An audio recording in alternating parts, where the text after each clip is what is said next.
Broken Gravity. It's one of the lesser known Apex ships, but one of the most misunderstood. Which makes sense. If you only watched the cinematics and heard their current in-game voice lines, I wouldn't blame you at all for wondering why the hell anyone would ship Horizon and Ash. The problem lies really in the fact that the bulk of what makes the ship is only found in the supplementary lore, and only when you get those can you understand the full picture. Obviously, there is a very tiny chance that Respawn will ever confirm the ship outright. Just look at their cast of comically queer characters. Though they're all great and their representation is lovely, they're all pretty much more on the moral end of the cast. All their antagonists, Ash included, as far as I know, haven't been confirmed one way or another. And honestly, I'm pretty sure it will stay that way. If Broken Gravity happened to be a straight ship, honestly, maybe if they were men, then I'm sure it would be easy for Respawn to turn it into a tragic romantic light. But they're still too hesitant to make a queer ship with the potential for any controversy. So, in the absence of being confirmed, I have made up a criteria that can decide if a ship has any vague canon backing. There's only 3 simple steps to meet. Number 1. There is absolutely no canon evidence that proves the ship could not have happened at any point. Number 2. The characters involved have to like each other platonically, with the potential to also like each other romantically. There's a lot of grey area in this one, but as a rule, I think this is sort of the bare minimum. Number 3. They have to have some significance in each other's lives. BG have a pretty extensive narrative together. It doesn't even need to be like that much, just enough that they mean something to each other in canon. This one's a bit of an extension from the other one, but I think it counts as 2 separate points, because you can like have something in life that actually isn't important to you, and see them all the time, and they're not important to you. So, in this essay, I'll be laying out all the lore evidence that fits my criteria, and demonstrates why this is actually a far more solid ship than it may initially appear. Quick disclaimer though, this isn't a video to convince you to like Broken Gravity. The ship isn't everyone's cup of tea, and that's perfectly fine. It's just to clear away the misconceptions people may have that make them dismiss the ship without actually understanding it. Also, a note on names, I'll be referring to each of them by their first name for this essay because it's just a bit easier. That means Mary for Horizon, and I mean Ash is a little more complicated, but I'll be calling her Ashley when she's like a live human. Ash for, Simulacrum from Ash, that's nothing new. And Lee, like in canon, for, the woken up bit of her that gets yanked back into existence. But we didn't think about that for a little while, so that's okay. We don't worry about it.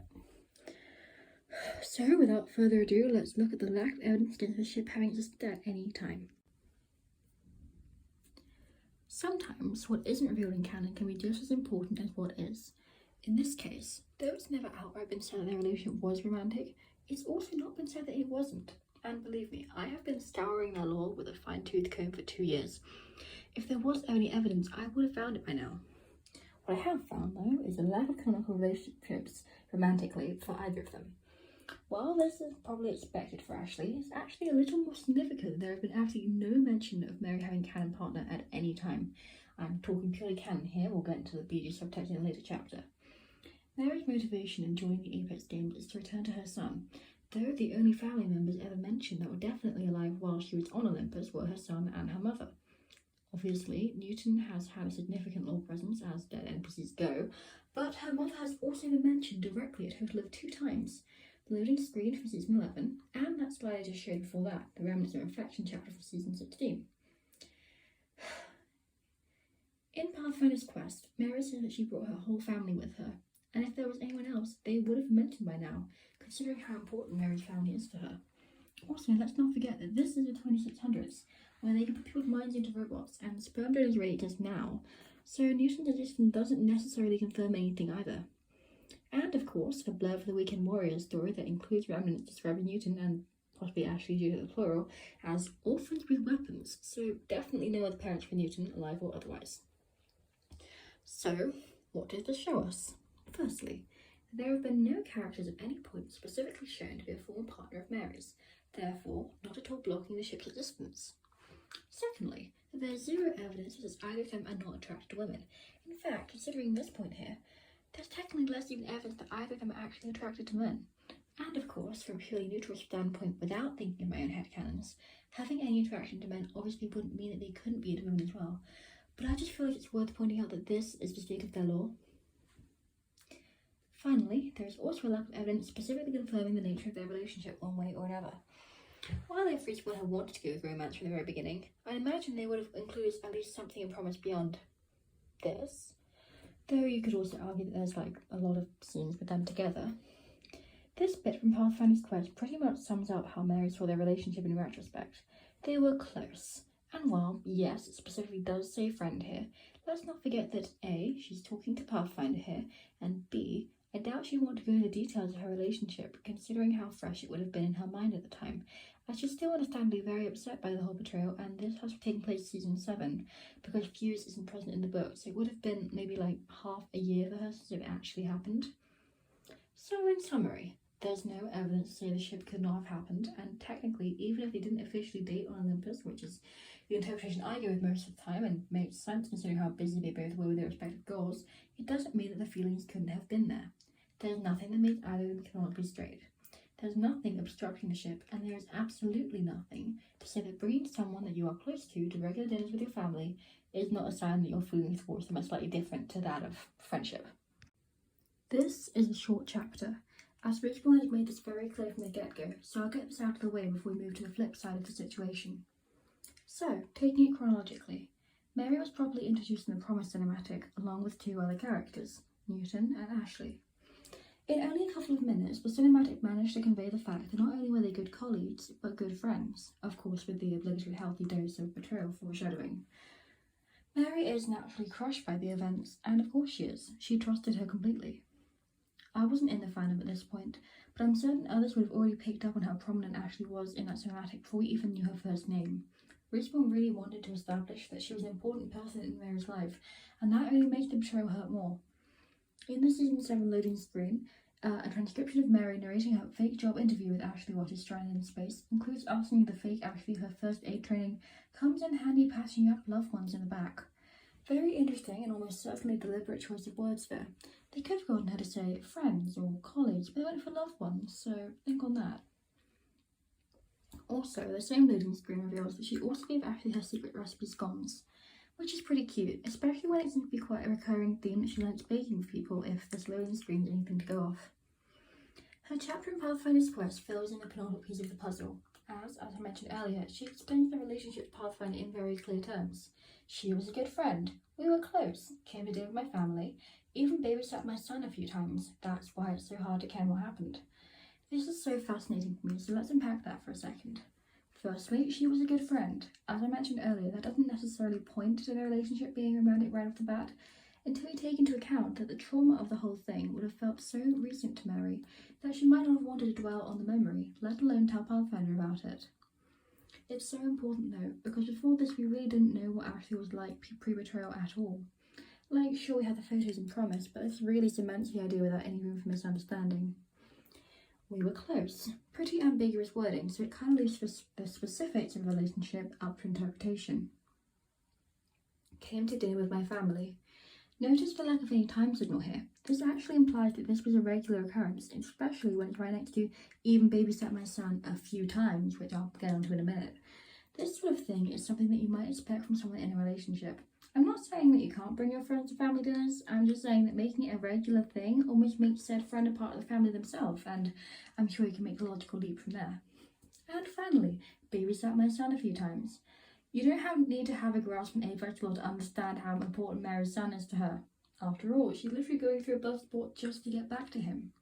So the fact that I actually babysat him more than once, it just emphasises the amount of trust that she placed in her. Moving on. The last bit of lore that we have at the moment that shows the relationship from Mary's side is the Finding a Path comic. Though a lot of the comic is pretty centered on Lillian, fitting as that's her only actual appearance to this day, please Respawn, I miss her, there are a couple of details that further shed light on Mary and Ashley's relationship as well. I'm just going to take a super brief tangent to recap who Lillian actually is, because I know not a lot of people actually know that much about her.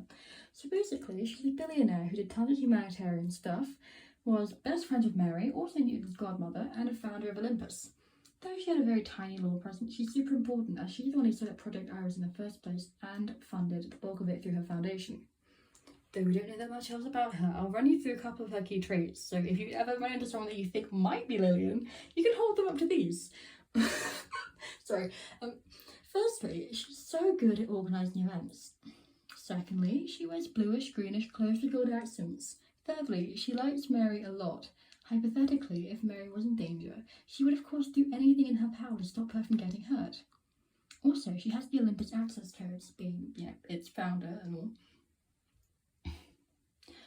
And most importantly, she likes to tell people that they aren't alone. Remember this stuff, it will actually be important later. So anyways, firstly, just the fact that Mary immediately changes her whole plan of going to space alone, just because Ashley volunteered to go with her. Obviously, Ashley's motive for doing this is not, great, but we are going to think about that for the moment. Secondly, the fact that they're sort of joking with each other a little bit with the, bit about her singing, which shows how familiar Ashley is with her habits, and also the silly formalities. That's how I'm taking it, at least, because it would be kind of weird if they called each other by their last names all the time if they're such good friends. And two, we've heard Ashley, or well, Lee, if you want to be specific, call her Mary as well. And I have to point out that yes, she does refer to her as Dr. Summers like a lot, especially in Remnants, which I'll talk about a lot in a bit. But don't forget that this is like 12 years on. She's, and it's in her best interest to, sentimentalize herself from thinking of Mary too much. So, she's trying to pretend that it was a business thing so she doesn't get too sad. That's kind of how I'm taking the implications here. Anyway, so in conclusion, by showing how much Mary cared about Ashley and also showing how close they were, it can go without saying that Mary absolutely definitely really liked Ashley and absolutely had the potential to do so romantically, even though she currently hates her, which, that's totally justified. Therefore, this fulfills half of the liking criteria, so let's move on to the other half. Now, on the other side of things, it took Richmond a lot longer to admit to this one. Taking this chronologically again, the first crumbs of information about how Ashley felt about Mary came from the truth chapter of Pathfinder's Quest. While you could argue that Ashley saying that Emily was half as sound as she, referring to Mary, was, and while you'd be right, the fact that she's just shown to really hate Emily doesn't do us any favours. So really the biggest clue is her reaction to Newton talking about how great a friend to Mary she was. She did her best to smile, but ended up as more of a quick nod. Thanks, she said, hesitantly. Hesitantly. This is the flat opposite from anything we've seen of Ashley at this point. Though of course you would hope that she felt at least a little guilty about the whole murder thing, her betrayal in promise doesn't really help things at all. So it's really telling that 12 years on from the attempted murder, she is still reacting like this to Newton bringing up her relationship with Mary. Like, we know from other lore bits that I'll get onto later, that Ashley grew to genuinely really care about Newton as well, and they spent a lot of time together, so naturally over the years, the subject of Mary would have been unavoidable. Therefore, she absolutely could have gotten used to it, and yet she's still taken aback and haunted by it even now. Honestly, I could do a whole other essay about Newton and Ashley, but I have to stay on track, so... Then we have the fact that she literally kills someone else in the same chapter. That being Stay, of course. RIP. And when she does, she's just like, oh, what a shame. Out of all of them, she's the one I dislike the least. And then she immediately moves on. This is how Ashley would normally go about killing someone. And it's not as if they were strangers. We don't know how long Stay was working on the project, further than the fact that Mary didn't know who the group were, beyond the fact that they carried on with the project after she got black holed, so it could have been anywhere between 1 year and 12. She knew her well enough to form an opinion of her, but obviously not enough to be particularly sad about murdering her, and, may I add, in a far more direct way than the good old left us really die in space at the push of a button so she didn't have to see her face when she did it method. Oh yeah, and also a lot of people would have watched the truth cinematic rather than read the book because it's short and like free, and because the cinematic is a super abridged version of the chapter, it changes a lot of the details, including a pretty big one. This wouldn't be my first kill. Deities. Never happened. In fact, in the original and actually canon version, Ashley denies betraying Mary at first when Emily confronts her about it, even though she had literally already got the mercenaries into the lab, so it wasn't exactly as if she had anything to hide anymore. This is the biggest departure from the original canon in the cinematic that makes me really annoyed, because the cinematic's way of reminding the viewers of the events that were promised basically makes it seem as if Ashley was really smug and proud about the whole debacle instead of being literally the exact opposite. We had a little break from season 8, but things came back in full force in 9. Honourable mention to the special voice lines that were meant to have everyone on Arena's Matches of Horizon, because good lord. We are the winner. Fascinating. Your skills are timeless. You are the winner. It seems fieldwork suits you. As part of the long-term build-up for season 11, this little plotline of Ash getting stressy about the vines messing up her arenas and coming to complain about Mary about it came about. Now, the matter of her human memory has been a little bit wishy-washy, but as her lore bio says that her certification led to her losing years of memories, And in the first chapter of Trouble in Paradise, she says some stuff that includes her being all like, oh, so that's why Bliss meant why your old friend is back. It's very safe to say that she's not remembered being Ashley at all at this point. And yet despite this, despite not knowing that she's a simulacrum and therefore can't die for being crushed under debris, she literally threw herself at Mary to push her out of the way, halfway through an argument with her. And yet despite being, well, Ash, who is the opposite of sentimental, she goes out of her way to tell Mary that her loved one would be proud of her on 2 separate occasions. She even quotes Lillian at her to reassure her, like, though she retained the information when she was alive, even if the actual memories themselves got blocked away, just remember which bits of Ashley got carried over to Ash, as her law bio says, cold, perfectionistic, power-hungry. The fact that some of her feelings for Mary bled through this as well, even if she's wholly aware of this herself, just shows how strong they are. I've already touched on the Finding a Path comic, I don't need to go over it again, but I'm still rotating it in my mind. Lillian at least definitely seemed to be rooting for them. And now the big one, Ashes to Ash. After the build-up starting in season 5, or 4 if you count the tiny cameo she made in the launch trailer, finally, in season 11 she gets a cinematic of her own. It's been 2 years and I still vividly remember watching it for the first time because god damn. Let's start with the fact that she's literally only thinking about her 3 years spent on Olympus with Mary when she's being made to a simulacrum. Oh, but shoots for swords, you say. The true cinematic was her only other animated appearance, and the animation style is so different from the story from the Outlands, they couldn't have put it in there too. Yeah, you look me in my fucking eye and tell me that these two have the exact same animation style. Besides, both those squares are tiny. They could have totally stuck the truth in there and nobody would have batted an eye. No, this is Mary's voice and her Mary Olympus memories, 3 years out of her 45 years of life, in her head during the montage of weird brain stuff that means she's getting simmed. You can have thoughts on this one. And then we really can't go any further without talking about the biggest overlapping scene between Promise and Ashes, that being, of course, the betrayal. At first glance, this may appear to be an exact replication of the original scene, but if you look a little closer, you'll find absolutely no trace of the smug face that Ashley made in Mary's version of the events. And let's not forget, Promise is being told from Mary's point of view. When Ashley stranded her, she was out in that little shuttle, so she literally would not have been able to see her face at all. Obviously, you can't blame her for assuming that Ashley was being a bit smug, though her tone of voice could be an actual apology if she just changed the visuals a little bit. Sorry, dearie. It really could go either way. And of course, she had absolutely zero context for why this happened at all, so it's very understandable that this is how she interpreted it all. But the way that Ashley remembers it is the exact opposite. For all we know, it might not be any more accurate than Mary's, but the fact that Ashley is specifically her memories does demonstrate the regret that she feels about it. Even though she tries to justify it to Ash as doing what it takes, you can tell that it really left a negative impression on her. And then, of course, we get the bit where she comes face to face with Mary in the first time in years. For her, at least. This comic panel really did not do justice at all. Like, the line delivery and the expression here says it all. Dr. Summers, Mary, you survived. Lee is super vulnerable here. She's woken up in, like, robot mind hell, and Ash is yelling at her about how much it sucks, and she's also speedrunning all her trauma for the last, 87 years. So her talking to Mary at this moment is maybe one of the only times we know she's being 100% genuine. And god, just look at that smile. Then we have a couple moments towards the end of season 11's story, Trouble in Paradise, which, by the way, is an expression that is very commonly used in a romantic context. This comes when Lee gets a little more footing so she can stop Ash and wants to talk to Mary. To the point where Ash tries to shoot Mary, she literally goes, "No, I won't do this again," and actually manages to stop her. So let me reiterate, she was so determined to not allow Ash to kill her, because she didn't want to kill Mary again. Now that she has no obligation to her job, she can choose for herself how she treats Mary, and, going out her way to really try hard to stop Ash shooting her, she chooses not to hurt her. And then she managed to overpower Ash despite being at a disadvantage for her for literally the entire story. Like, you just can't make it up. We've been in a BG law draft for almost 2 years now, but one glorious bit of law got dropped last spring and it's been tying us over for God knows how long. Remnants of Affection.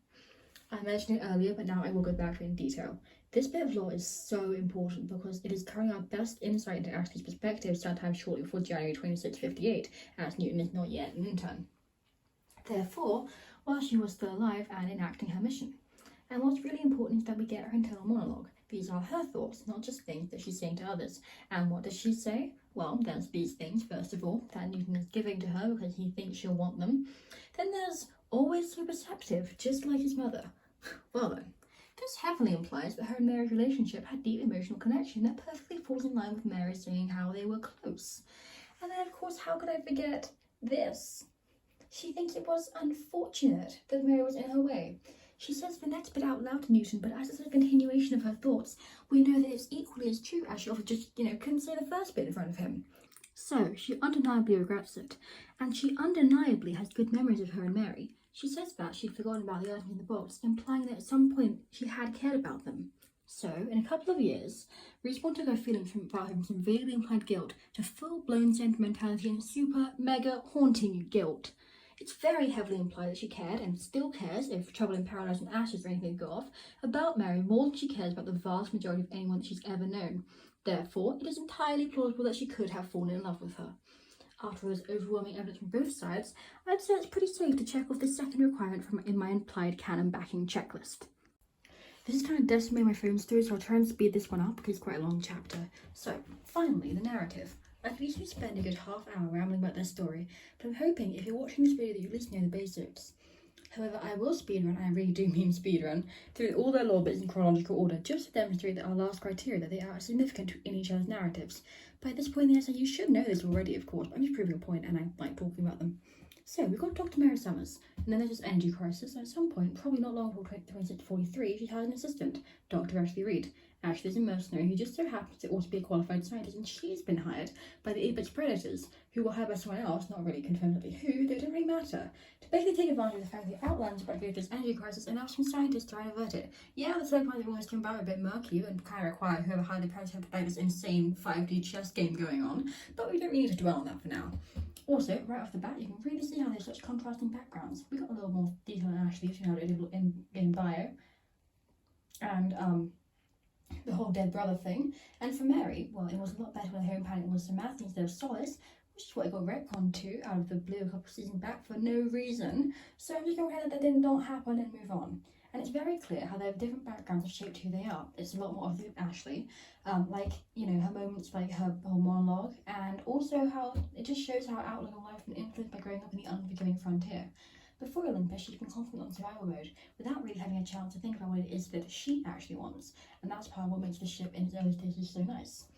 Ashley's plan is basically to be a super good assistant, get close to whatever the hell the scientist was going to come up with, Ranthium, or indeed Horizontium as it was almost called, as it hadn't even been named at this point, let alone found, and then steal it. Ideally by disposing of Mary in a way that looks like a very convincing accident, thereby making herself irreplaceable as the now resident expert in the thing, as it was such a small product to begin with. It's a good plan. It's a great plan, even. The only thing that would have the potential to really jeopardise it would be if Ashley had committed a bit a little too hard and started to feel genuine affection towards a primary target. But Ashley is a mercenary. It's like the core of her identity. There's no way that she'd make a mistake like that when faced with a safe environment with people who genuinely care about her for maybe the first time in almost her whole life. Right? Already you can see the beginnings of the good old in love with the mark trope, a well-established and excellent trope in which someone is basically hired to infiltrate the life of a target and then actually gets catching like real feelings for them. Sound familiar? So when Lillian invites Mary to Olympus, sorts the problem out, Ashley goes with her. Mary's been telling her about Ashley, so they've also been working together for a somewhat significant time already. And then have 3 years of, science, then becoming close, science, etc. Until we get to them finally going to space together. And there we go, we know how attached Ashley has become to Mary. She goes through with the plan, and it berates her. Because, of course, even without the implication that Preds wouldn't have taken too kindly to Ashley, going rogue, it wouldn't have ended any better for either of them had she stepped out of line. Ashley is a mercenary. When Leah's in mind void hell in this loading screen, that is a fact she remembers about herself before she can remember her own name. She can't see herself outside of it. In her eyes, a good life on Olympus with what easily could have very much become her family is just not an option for her, whether she wants to or not. Skip ahead 12 years, and she's basically what would have been Mary's place had things gone well. She's looking after her son and trying her best to keep him out of the way of the destruction that she's inevitably going to be causing in Olympus soon. She's implied to be on good terms with her best friend. She's in the group. She's wearing something that looks suspiciously like her turtleneck. But she isn't trying to get into the good books of being a good new colleague anymore. Maybe she tried it first, but 12 years on, she is so wore down. It's like she's just given up and is trying to get to the end and, go home and retire. Go on a nice beach with her rats, I don't know. And when the event comes and everything she threw away for a third of her whole life is finally within her grasp, she snaps. All her pent-up rage for the last decade and a bit comes out, and it causes her to lose focus at a critical moment, and it costs her everything. Everything now was for nothing. Killing Mary didn't mean anything in the end. Her retirement plan is done for. She has failed. She refused to die, of course. Even though the job of the mercenary isn't guaranteed anymore with a fungal that big, it's not really something to think about when you've been bleeding out for about 5 minutes. That being said means that all the human bits have got shut down, with like an incomplete picture of the really survival-oriented part of her remaining, and also, you know, being gay for Mary. So it's very important that she somehow manages to hang on to those nunchucks that Newton gave her. Even though she doesn't remember why, she still knows that they're important to her. So important, in fact, she got them modified, or maybe did it herself, I don't know, to match her whole phasing weapons thing. Ashley is doing nothing finally confronted with BG, so we're just going to skip ahead a bit now. And then by some mad string of coincidences, or maybe fate, they reunite a little over 87 years later. They just don't know it yet. Ashley knows who Mary is. She knows about her family. Remember how she has the information but not the memories? Don't think about it too hard. The simulacra operate on crazy dream logic just by default. Mary doesn't know who Ash is at all beyond the fact that she's in charge of the arenas. And then Ash, you know, I mean, is it any wonder that Mary jumped to the conclusion that she's the sim form of her literal bestie? Honestly, if it were up to me, I would have spent more time on the dynamic that they could have had if they'd been like more than a season between Legacy and Ash being woken up, because it's just so interesting how they're almost drawn to each other again. But that doesn't happen because Mary is so excited at the prospect that she get one of her loved ones back, when they're good at organising events, wears bluish greenest clothes with gold accents, has the access codes to Olympus, likes Mary enough to try and, you know, prevent her from being injured, if it's in her power to do so, which it is, and most importantly, tells her that she is not alone. And she immediately throws up to her with Asher. She's so determined to do it that she completely blasts past the warning that literally everyone she asked for help gave her. They're all like, you know, don't do this, it's a terrible idea. And she's like, I don't care. And then when she does manage it, she of course absolutely horrified. But Lee, on the other hand, she completely snapped out being terrifying because she saw Mary and she's alive. And she's not confused, disappointed, or angry that they feel like killing her. She's just relieved. And then in Trouble in Paradise, which basically consists of Mary chasing after Ash to find out what she knows about Newton, Ash trying to track down the soul that killed her in a weird attempt to get rid of Lee, Lee just having the worst time, and Christian Watson just being there. Of course, Ash is sort of just, you know, too preoccupied to really bother with Mary until she gets so pissed that she tried to kill her. And then Lee actually managed to stop her. Just as Ashley in her monologue says, you know, she's protecting the doctor. Lee is actually protecting her. And as I mentioned earlier, because she had no obligation to her job, she's now refusing to hurt Mary again. And then this whole thing where, like, Ash tried to go after Watson because she's the granddaughter of the one who killed her when she was human. They originally made up an vain attempt for some encryption drama, because at that point, Ash and Crypto were, like, starting to work together. So then they did nothing with the Watson thing beyond a few voice lines until now. Apparently they've, like, added some stuff in her new room in the map, but I don't know what's going on there. And now, it doesn't seem to be much of a priority of theirs until now, maybe? So that's kind of where their law ends for the moment. It's hopefully not over yet, but as you can see how integral they are to each other's narratives and their lives. But it doesn't stop there. Apex Legends is a game of buyable cosmetics, as we all know, and they've taken a lot of expensive to go with matching stuff. But if you're matching skins with 2 consecutive anniversaries, this cool approach doubles as a physics reference, and there being very much the photo of Mary's heirloom event trailer, it's pretty obvious that Richmond is aware of how significant their shared lore is to the game. And also this banner for the new battle pass, like, I don't even need to say it, do I? It's called Fable Betrayal. Look at them. And in a more meta sense, their seasons are complementary colours and this is my favourite detail, their individual themes both have a shared leitmotif with the theme from the Promise cinematic, which is their first appearance together. You're going to have to take my word on this one because I just haven't figured out how to, like, put music on Tumblr without getting, like, murdered. So I'll just link my Tumblr page in the caption that actually has the tracks side by side. So considering all this, I'd say my third requirement has been reached. Honestly, with the extent of this goes to, I have to take that box twice. So why should you care?